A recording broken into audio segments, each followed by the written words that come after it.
Bendiciones, mis amados.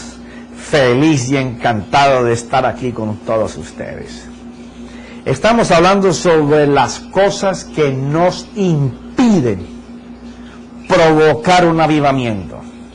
Porque un avivamiento no hay manera que tú llegues a él.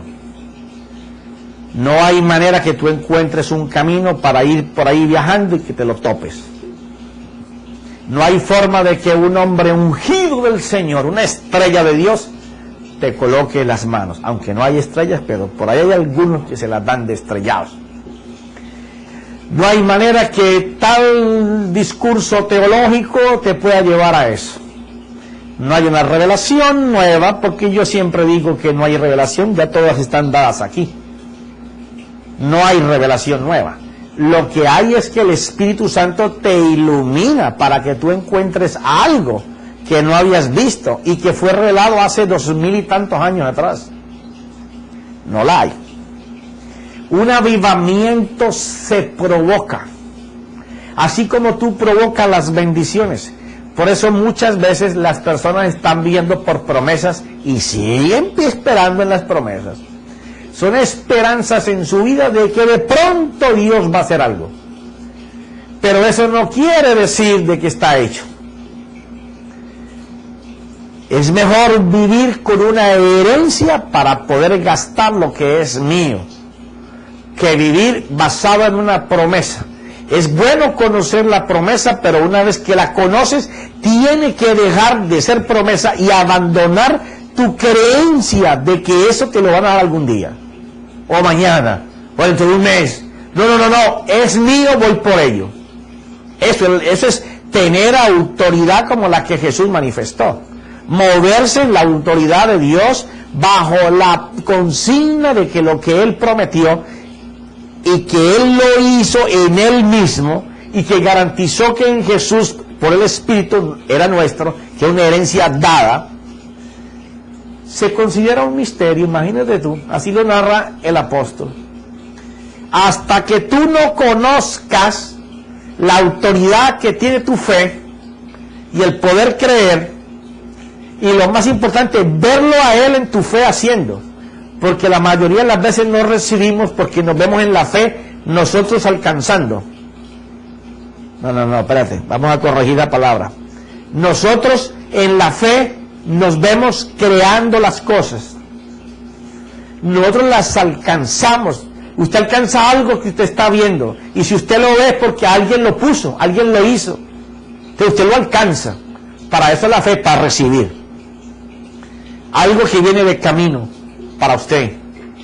Entonces, qué importante tener una fe en donde las promesas ya sean herencia, no sean la esperanza de que va a poder ser, sino de que ya es, y vamos a recibirlo en el movimiento de la fe, en esa oración que va a desatar las cosas allá arriba a que lleguen acá abajo. Hay gente que ni ora y piensa que Dios la va a soltar. Tú tienes que hacer que lo que está allá venga para acá. Pero claro, mientras la arrogancia, mientras el querer ser... yo escribí aquí algo muy interesante. Escribí lo siguiente: mientras tengamos un espíritu de arrogancia, este no va a permitir al hombre de Dios, por su autosuficiencia, poder clamar a Dios, aunque en su corazón lo esté deseando. Porque cuando ora dándose cuenta en su interior que Él lo puede alcanzar. Entonces Dios no mete la mano.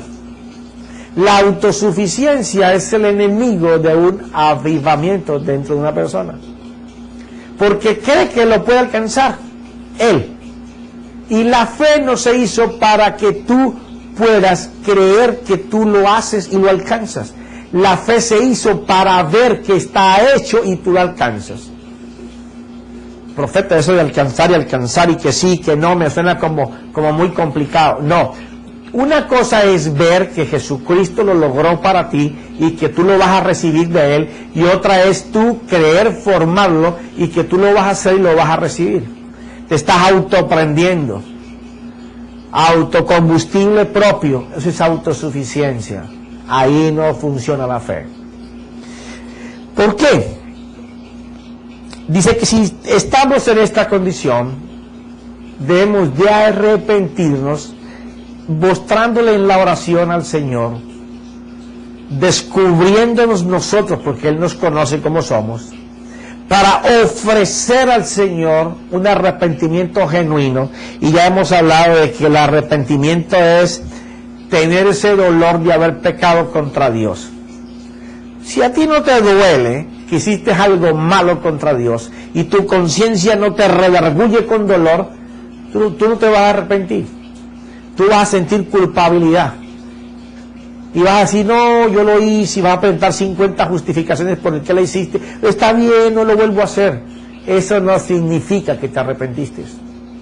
Un arrepentimiento es una humillación delante de Dios, donde tú sabes que vas a ir delante del que creó todas las cosas, del que te vio antes de que tú fueras y te miró antes de que el universo fuera, algo fuera creado. No es cualquier persona, es Dios. Y vamos a ir allí, vamos a decir, Señor, en esta área estoy caminando mal. He hecho esto lo he hecho por esto. Y no que no lo sepa Él. Él quiere que cuando tú lo hables, estás colocando una ofrenda, un holocausto a Dios. Y Él es feliz quemando todos esos pecaditos por ahí que tenemos escondidos. Aquellas cosas que nos mentimos creyendo que nadie lo sabe y aún las decimos pensando que ni las estamos mostrando, pero Él sabe que estamos horribles delante de Él. ¿Por qué? Porque lo que queremos es agradarnos a nosotros mismos. Escribí por aquí que dice, solo buscamos con gran apetito el reconocimiento delante de los hombres, tratando de impresionarlos, que les servimos. Por ejemplo, cuando hablaba en días pasados de esa oración teológica en donde vamos de Génesis a Apocalipsis tratando de impresionar a nuestros escuchas, o cuando tratamos de solamente orar por nuestras cosas y siempre lo mismo. Estamos buscando solamente lo de nosotros o ser reconocidos entre los demás. Eso es una abominación delante del Señor. Mira lo que dice Proverbios, capítulo 16, versículo 5. Abominación al Señor es todo el que es altivo de corazón. Abominación. Estaba buscando en mis textos la palabra abominación del hebreo como se escribe en este versículo 5.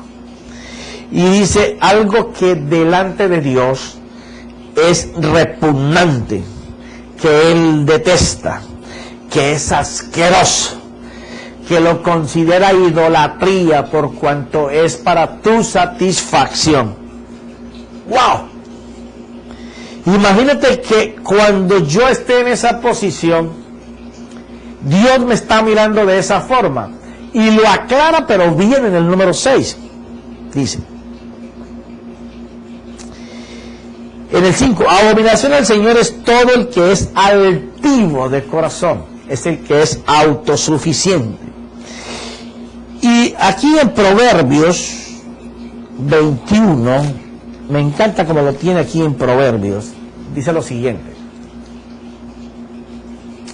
21:4, ojos altivos, que es lo que estamos hablando aquí, abominaciones al Señor todo el que es altivo de corazón, de ojos altivos y corazón arrogante, lámpara de los impíos, eso es pecado. Wow. Ojos altivos y corazón arrogante, lámpara de los impíos, eso es pecado. Y entonces, cuando tú estás hablando de ojos altivos, estamos hablando del que mira con arrogancia, con ira, con menosprecio, ya, con celos. En él no hay misericordia, no hay compasión. Por eso es repugnante delante del Señor. Eso te lleva a la soberbia, a hablar con suma arrogancia e insolencia y descortesía delante de los que te escuchan o los que se tropiezan contigo. Quiere decir que un corazón que tenga esta manera es lámpara del pecado. Por allí va a entrar, por la soberbia y por la altitud de nuestro corazón, esa arrogancia con la que nosotros caminamos y nos presumimos, ¿ya? Lo cual nos da como final despreciar el consejo de Dios, porque hablamos con suma arrogancia como si fuera de nosotros. Va a ser la cuna, va a ser la lámpara que va a estar a toda hora iluminando tu corazón de pecado. Pero ahora mira qué maravilloso, en el capítulo 20 de Proverbios, el versículo 27, dice lo siguiente: lámpara del Señor es el espíritu del hombre, que escudriña lo más profundo de su ser. Wow, lámpara del Señor es el espíritu del hombre, que escudriña lo más profundo de su ser. Quiere decir que hay una persona que se niega a escuchar, pero hay uno que permite que el Señor le hable a su espíritu. Estamos hablando que hay alguien que está recibiendo el soplo de Dios, el aliento de Dios que va en su palabra, la cual por inspiración divina lo va a llevar a una dimensión distinta de la que está hablando el que tiene ojos altivos y corazón arrogante, que solamente es nido del pecado. A ese lo va a iluminar el pecado, a este lo va a iluminar Dios. Wow, y me encanta como aquí en el Salomón,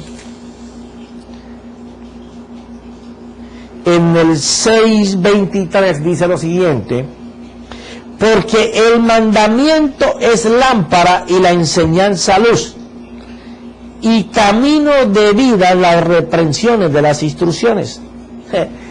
Esto es maravilloso aquí, porque lámpara del Señor es el espíritu del hombre. Quiere decir que el mandamiento es lámpara. Estamos en el 6:23 de Proverbios ahora. Porque el mandamiento es lámpara, o sea, Dios alumbra el corazón del hombre para que no sea altivo, para que no sea arrogante, para que no sea insuficiente, para que no sea necio. Él lo alumbra con el mandamiento de Dios y la enseñanza luz. Cuando llegue el mandamiento a tu vida y el Espíritu Santo comienza a enseñarte de él, cómo manejarlo, cómo usarlo, cómo vivirlo, cómo hacerlo en tu vida una realidad, entonces el mandamiento que está encarnándose en ti, porque la gente no entiende este es un principio básico. Si la palabra necesitó encarnarse en Jesús para poder que por 30 años tuviera la palabra formando ese cuerpo dentro de él, ¿por qué nosotros pensamos que lejos del mandamiento, yendo de vez en cuando a las Escrituras o escuchando de vez en cuando, la palabra va a tomar cuerpo dentro de nosotros? Si es el mandamiento el que va a alumbrar nuestro camino. Mira, porque el mandamiento es el que lo va a iluminar, porque es la lámpara, y la enseñanza luz. Quiere decir que cuando nosotros tenemos el mandamiento, tenemos que mirar cómo el Espíritu nos enseña a usar el mandamiento, dándonos cuenta que una vez que nos alumbra y comenzamos a meditarlo y a pensar en él nos va a cambiar lo que estamos haciendo, o nos va a hacer: qué bien que lo estás haciendo, Porque ¿sabes qué dice? Dice, y la enseñanza, luz y camino de vida, las reprensiones de la instrucción. Una vez que se te es enseñado lo que el mandamiento quiere decir, que lo hace el Espíritu de Dios, te va a reprender de lo que tú estás haciendo mal. Porque ¿qué padre es el que no corrige a su hijo? De eso se trata esto. Entonces, cuando él está hablando de esto en Proverbios 16, él está diciendo tú quieres corregir aquellas cosas que no has podido, dale cabida dentro de ti a que se encarne mi palabra, y entonces el Espíritu Santo que te va a enseñar sobre ella, se va a encargar de que tú corrijas lo que está mal. Quiere decir que sí hay solución para ese momento de oración en donde no podemos hablar y comunicarnos efectivamente con Dios. Porque si Santiago dice que la oración, Santiago no, el Espíritu Santo usó a Santiago para que Santiago copiara. Vamos a comenzar a poner las cosas en los términos normales, en los reales. ¿Ya? Entonces, el Espíritu habla en Santiago para que la iglesia entienda que solo hay una oración eficaz que va a salvar al justo. Y cuando habla del justo, habla de alguien que ya recibió al Señor en su corazón. Y si está hablando de que va a salvar al justo, quiere decir que el justo tenía una necesidad, tenía un problema, tenía una aflicción, necesitaba que Dios interviniera. Y entonces cuando no interviene, ¿por qué es? ¿No te lo has preguntado? Respuesta del $1.000.000. Porque hemos hecho una oración que no es eficaz delante de los ojos de Dios. Una oración que no va acompañada del sazón de la fe de Dios. No tiene los condimentos para que allá allá arriba digan, desató correctamente el nudo de abajo, mándale lo que él desató. Ajá. Por eso es que es tan importante, no es que estemos hablando de una oración nueva, no es que estemos hablando de una oración teológica enmarcada bajo tales parámetros, no. Una oración de fe conlleva palabra de Dios, conlleva que lo que era promesa, ya ahora tú lo vas a hablar como un hecho.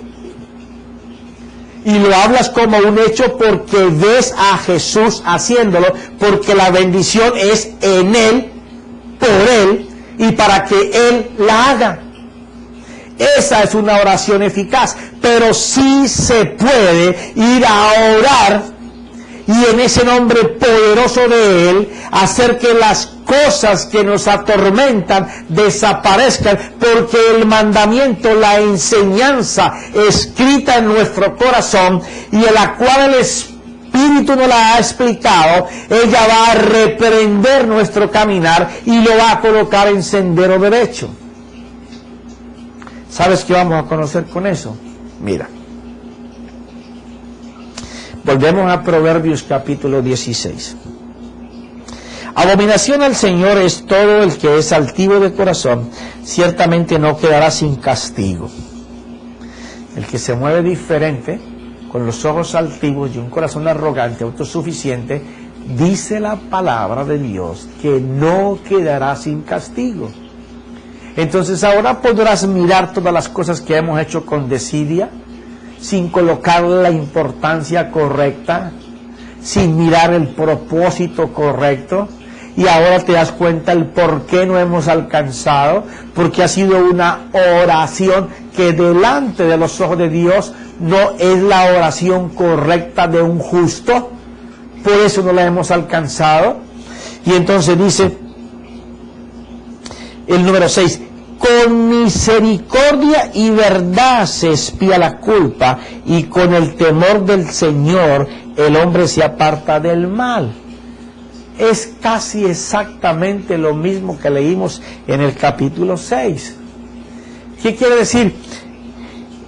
Que si tú puedes entender que cuando tú estás buscando y llevas ahí en la oración esa parte de tu ser que necesita ser quemada, destruida, para que más naturaleza de Dios venga a habitar contigo, porque recuerda que somos la habitación de Dios, pero Dios en su templo, que somos nosotros, Él habita en nuestro espíritu, que estaba separado a causa del pecado, y cuando tú reconoces a Jesús, el espíritu viene a juntarse con el alma y tu cuerpo. Entonces ahora la labor es que tú permitas que el Espíritu Santo que vive en tu espíritu, que es el altar donde Él está, comience a derramarse sobre tu corazón en la manera que tú permitas que el Espíritu se derrame en tu corazón, en tu mente, en tus pensamientos, que Él pueda entrar a esa morada a todos los cuartos, usar todas las partes de esa casa que es tu ser interior. Una vez que Él puede hacer eso, entonces el mandamiento de Dios va a hacer su trabajo. Y cuando entre allí va a comenzar a sacar la basura fuera de esa casa, que es la corrección. Y si tú no lo aceptas, pues Él no va a estar ahí en esos pedazos. Entonces tienes una vida divagante. Unas veces en el Evangelio y la mayoría de las veces en el mundo. Unas veces deseando que Dios te dé, pero la mayoría de las veces pidiendo sin recibir nada. ¿Qué tú quieres? Es mejor ser una ofrenda completa para Dios, para que nuestra oración sea eficaz. Y entonces, cuando nosotros nos colocamos en ese nivel, dice que la misericordia y verdad, y volvemos a lo que aclaré en el capítulo anterior. Dios te mira con todo el amor de Dios, con toda la compasión de Dios, sintiendo dolor porque tú estás haciendo las cosas equivocadas, aunque tu propósito sea hacerlas bien, si no está en el propósito de lo que Dios quiere, están equivocadas. Pero una vez que la verdad toma parte de ti, entonces la compasión y el amor de Dios por venir en tu ayuda, sacarte de donde tú estás, se derrama y se convierte en misericordia. Y entonces eso va a expiar tu pecado. Porque cuando se presenta Jesús ahí, ya Él lo venció. El problema es que tú no estás reconociendo eso como un delito contra Dios y no te duele, te acostumbras a caminar con Él. Entonces, aunque la sangre es poderosa para echarlo, aunque el nombre de Jesús es poderoso para echarlo, ¿quién es el que está decidiendo de que el Espíritu de Dios no se derrame en esa parte de tu corazón que necesita ser cambiada? ¿Dios o tú? Tú eres el que no permites, y entonces el Espíritu Santo de Dios, el poder de Dios, la gloria de Dios, la manifestación visible para ti y para que resplandezca en ti y los demás lo vean, está encarcelada en la prisión de tu espíritu. Tú le estás diciendo al Señor y toda su gloria que está en tu espíritu, que se quede ahí quieto porque tú no quieres que venga a morar en tu corazón. Duele muchísimo, porque ahora podemos entender que nosotros somos los que detenemos para que Él haga. ¿Por qué tú crees que este país está en juicio? Porque le cerraron la puerta a Dios de todos los lugares, lo botaron de todos los lugares. Y así hay muchas congregaciones que tienen al Señor afuera, y cuando llega alguien que quiere provocar a Dios, que no se cuadra con lo que está establecido, lo sacan de la iglesia también afuera. Y cuando Él se sienta ahí en el atrio para decir: oh Señor, ¿cómo es que me votaron? Si yo venía buscando un avivamiento, pero todos están en otras cosas. El Señor le dice a esa persona: no te preocupes, que a mí también me votaron. Así estamos en la vida de relación con el Señor.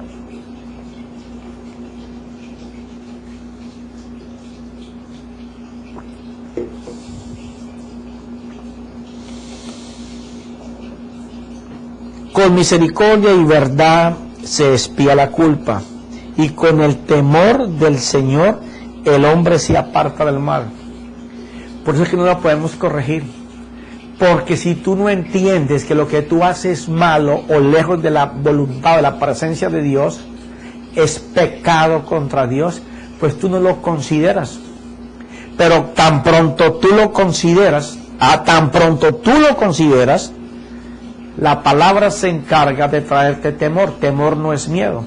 Temor es una fuerza interior que va a defenderte de que cuando tú seas expuesto al pecado, como el Padre Nuestro, la oración modelo que el Señor enseña ahí en el capítulo 5 y 6 de Mateo, por tomar alguno, ya, perdónanos nuestros pecados y líbranos, protégenos, cuando seamos expuestos, cuídanos. ¿Quién tú crees que va a hacer eso? La palabra del consejo de Dios que mora en ti, que es Él va a hacerlo. Por eso leemos aquí en Juan, como lo leíamos en días anteriores, a ver, lo encuentro, que esto es algo tremendo, cuando tú puedes ir y gastarte para el Señor, tú encuentras cosas como estas. En la primera carta de Juan, el capítulo número 5, todas las Biblias, cada vez que las van llevando más a las originales, tenemos más claridad. Pero yo siempre miré este versículo y dije, bueno, ¿cómo es posible que si esto dice esto, porque Él no me saca de que yo no peque, de que yo no erre? Pero entonces aquí el versículo 18 dice, bueno, y esta es una Biblia de estudio, que lo tiene mucho mejor representado gráficamente en palabras que la de los años 60, por ejemplo. Pero dice, sabemos que todo el que ha nacido de Dios no peca. Yo me preguntaba siempre, bueno, y si yo nací para el Señor, y si yo me entregué a Él, ¿por qué sigo pecando? Si aquí dice que el que es nacido de Dios no peca, sino que aquel que nació de Dios le guarda y el maligno no le toca. Yo decía, pero ¿cómo va a ser posible? Aquí dice que si yo nazco, no, yo nací de nuevo. Y entonces dice que si yo nací de Él, que Dios me guarda. Y si Dios me guarda, ¿por qué me va mal? ¿Por qué el diablo me toca, me zarandea y me pega tremendas pelas? Y me hace volver al barro donde yo estaba. Pero di conmigo, llegó un día en que ese versículo tuvo luz delante de mis ojos, cuando yo pude leer textualmente, no de uno solo original, sino de un original en varios idiomas, el versículo correcto que está plasmado en las Escrituras. Profeta, entonces lo que usted me está diciendo es que la Biblia no hay que ponerle cuidado. No. Lo que pasa es que está escrita gramaticalmente de la manera que se entendieron en los idiomas en que fueron hechos, en el tiempo en que se escribieron, y la gramática ha seguido avanzando. Entonces tenemos que actualizarla a la palabra que hoy manejamos. Y entonces el original dice, sabemos que el que tiene a Dios, que es lo mismo que nacer de nuevo, o haber nacido de Dios, sabemos que el que tiene a Dios como Padre, el protector, el que te dirige, el que te sustenta, el que te mantiene, el que te aconseja, el que te provee, el que te dice, porque eres dependiente, el que tiene a Dios como Padre, no sigue pecando.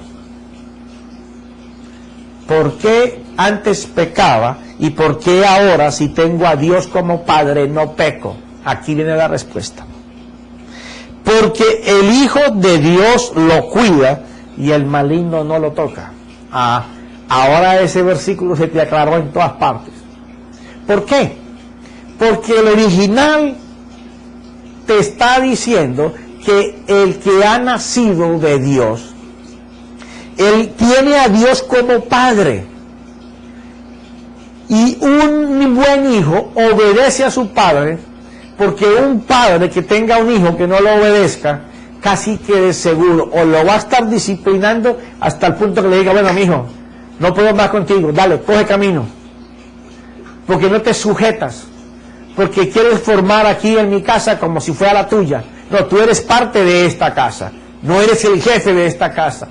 Entonces se impone la disciplina. Aquel que ha nacido de Dios y lo mira como su papá, no sigue pecando. ¿Por qué, profeta? Porque va a obedecer al Padre. Y el que obedece al Padre, es como lo que estamos viendo aquí, obedece la instrucción y la enseñanza, el mandamiento. Y ese es el que te va a hacer que tú no puedas pecar, porque cuando el pecado se presenta, el Hijo de Dios, que está representado en esa palabra, porque dice, porque el Hijo de Dios lo cuida.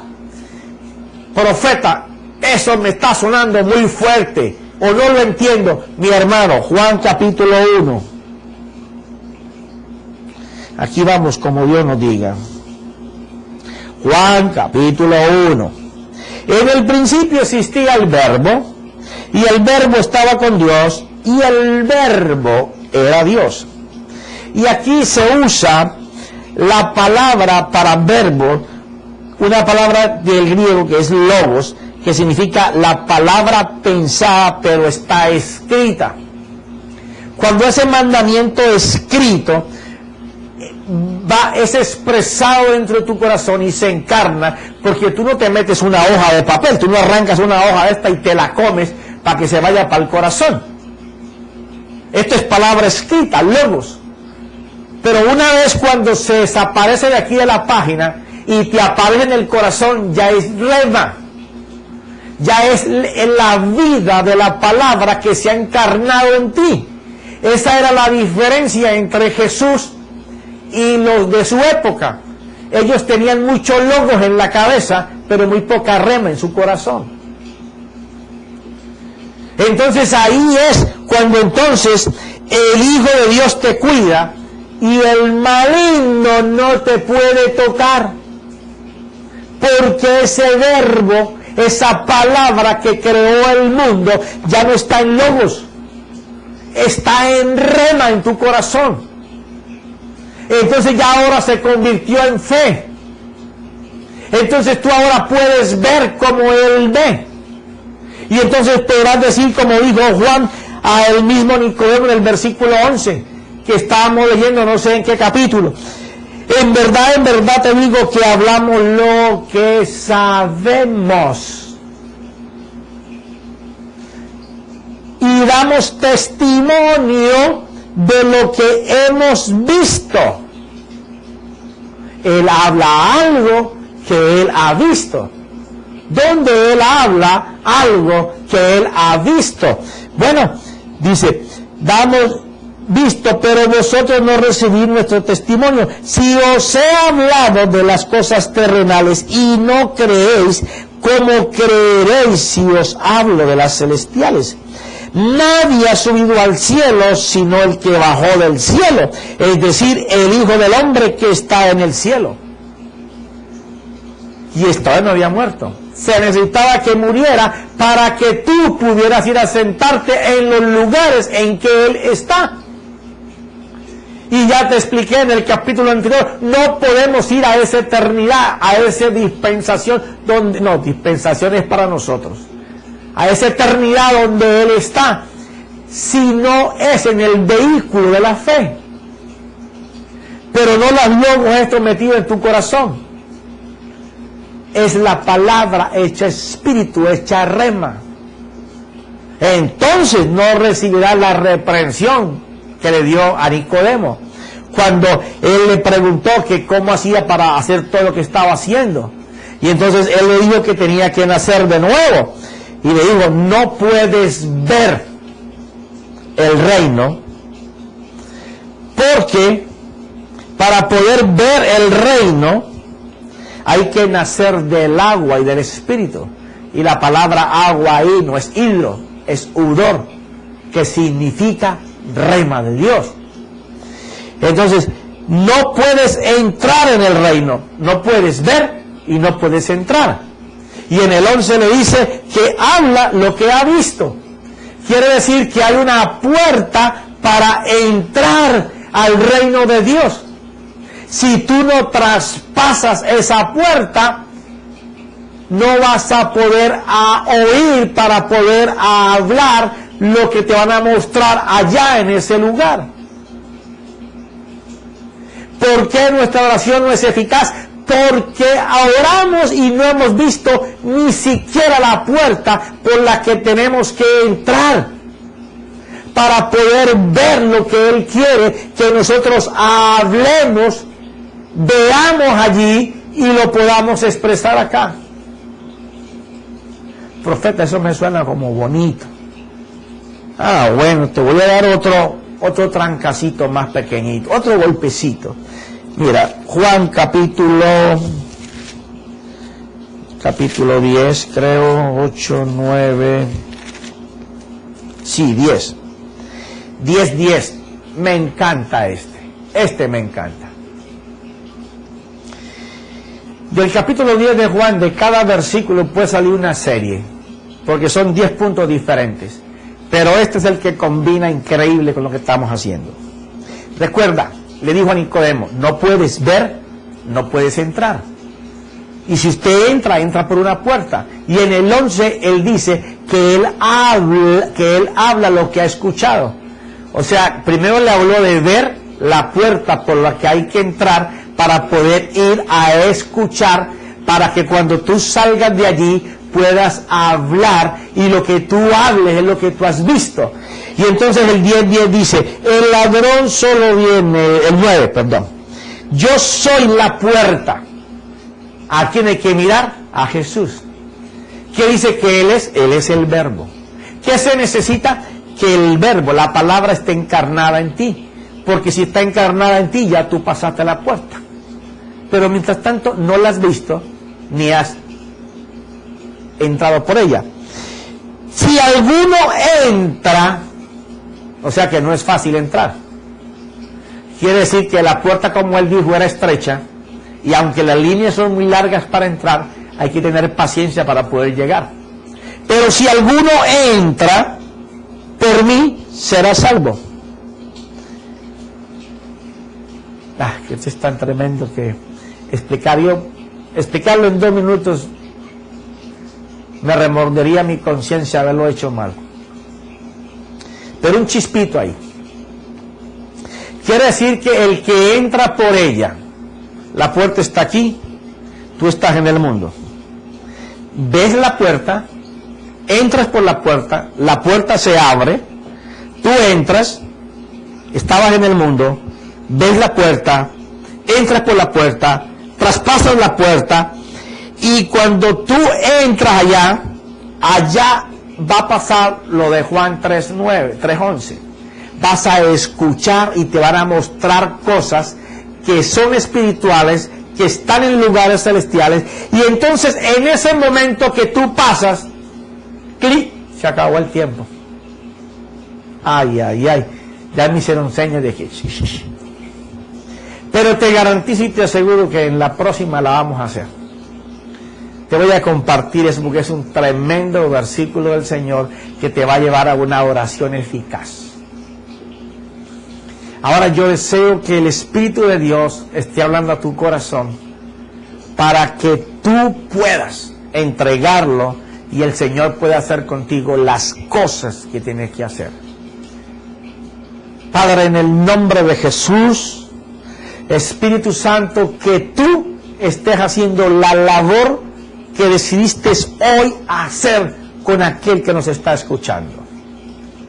Y que su Espíritu permita abrirse las puertas y su corazón sediento reclame el agua de vida que Él está dispuesto a derramar en tu corazón hasta que se llene de Él. En el nombre de Jesús, amén y amén.